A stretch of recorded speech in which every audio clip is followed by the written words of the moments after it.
मैं जब रिसर्च कर रहा था, हमारी टीम ने भी बताया, तो इस तरह के जो केसेस हैं, वो बहुत ज़्यादा बढ़ गए हैं, जहाँ पे हस्बैंड वाइफ हम अ, आम तौर पे देखते हैं कि भाई सिर्फ न्यूली मैरिड कपल नहीं, बट अफेयर वाले केसेस या अफेयर जो मैरिज में बदल गए और फिर मर्डर हो गया या कुछ सालों बाद या कुछ दिनों बाद, इस तरह के कितने ज़्यादा केसेस बढ़ रहे हैं और आपका क्या एक पर्सपेक्टिव है कि क्यों हो रहा है ये नहीं, ज़्यादा? सबसे पहले तो कोई मर्डर हो, लूट हो या डकैती हो, हुँ, एक तो मुझे मतलब मैं ईश्वर से प्रार्थना करता हूँ कि ना हो। बट हुँ, हो जाता है तो डेफिनेटली अपन इन्वेस्टिगेशन करते हैं। बट जो आपने बोला कि जो अभी आजकल ये काफ़ी कॉमन हो गया है हस्बैंड वाइफ का हाँ, वाला। देखिए, सबसे पहले हमें ये समझना होगा कि जो पहले थे, पहले काफ़ी गैप था।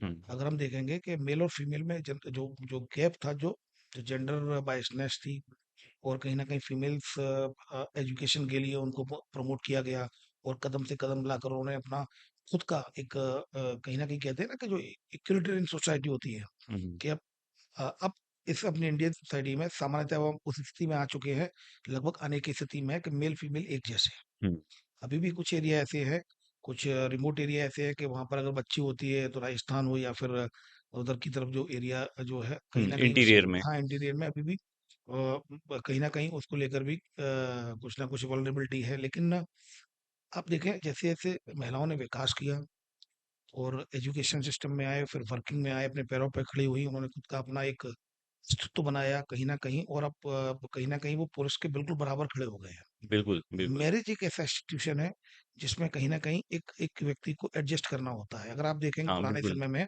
तो अपनी मम्मी बड़ी जैसी भी हो, मतलब हाँ, पापा डोमिनेंट रहते थे, तो वो सोसाइटी, और आज आप पुराने जितने भी लोग देखेंगे, उन्होंने 60-60, 70-70 साल का जीवन चलाया।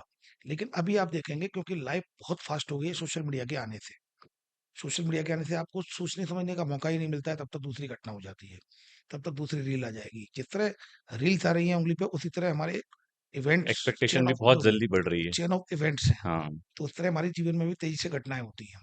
तो सर्टेनली ये कहीं न कहीं एक वजह है। प्लस फीमेल्स आपके बराबर आकर खड़ी हो गई हैं, वुमेन्स शायद आपसे भी आगे कहीं निकल गई हैं, हुँ, और मेल की अभी भी टेंडेंसी कहीं न कहीं वही है। मुझे डोमिनेट करना। हाँ, डोमिनेट करना है हुँ, तो। और रिलेशंस कोई भी दोनों एडजस्टमेंट से चलता है। मैरिज एक ऐसा बराबर। इंस्टीट्यूशन है जिसमें एडजस्टमेंट होता है। तो एडजस्ट करना पड़ेगा आपको। उनका ही सक्सेस रेट ज़्यादा है, जिन्होंने अच्छे से एडजस्ट करना सीख लिया है। ये करना ही होगा किसी भी मैरिज में, क्योंकि क्या होता है, ईगो क्लैश अगर होंगे, अगर आप दोनों ही ईगो पाल लेंगे, तो ये रिलेशंस नहीं चल सकते हैं। इसमें एडजस्ट करना होगा, कभी आपको झुकना होगा, कभी उनको झुकना होगा। और क्योंकि अब एक दूसरे का रेस्पेक्ट करना होगा। वो समय चला गया जो मेल की टेंडेंसी थी, पुरुष प्रधान समाज होता था, हुँ, और वो फीमेल्स को ये खाना बनाओ, ये करो, ये कपड़े प्रेस क्यों नहीं है। This is not like that. हुँ, अब आपको एक एडजस्टमेंट कॉर्डियल रिलेशन बना के इस रिलेशन को चलाना होगा। और आज वही लोग सक्सेस हैं जिनके हस्बैंड वाइफ में अगर ईगो आ गया, तो वो रिलेशन आगे नहीं चलेगा। अगर एडजस्टमेंट करना नहीं आया, वो रिलेशन आगे नहीं चलेगा।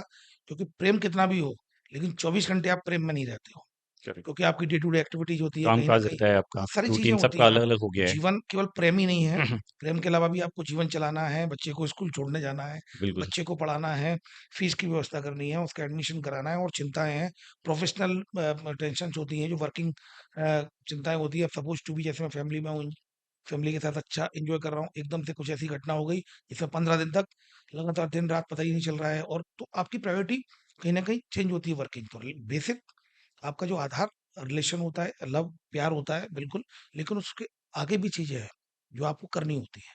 तो बिल्कुल। कहीं ना कहीं टेंडेंसी जो है, ईगो अगर किसी भी रिलेशन में होगा, तो वो रिलेशन लंबे समय तक नहीं चलेगा।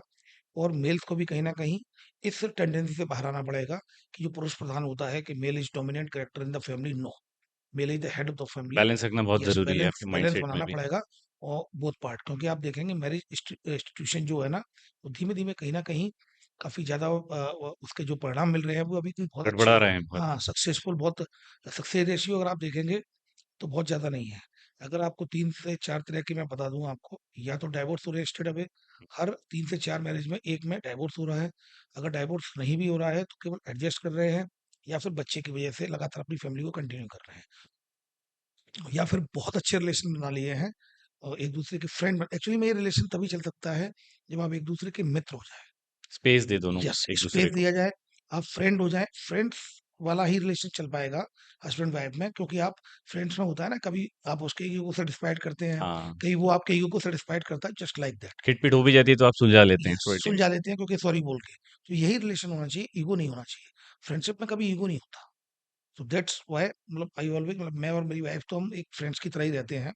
कभी वो एडजस्ट कर लेती, कभी मैं एडजस्ट कर लेता हूँ, कभी मैं चिल्ला देता हूँ, कभी वो चिल्ला देती।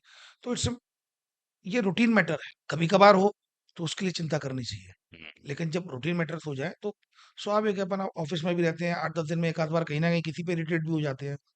तो एक रूटीन अफेयर अगर मान के चलेंगे तो रिलेशन डेफिनिटली अंत अच्छा। तक जाता है।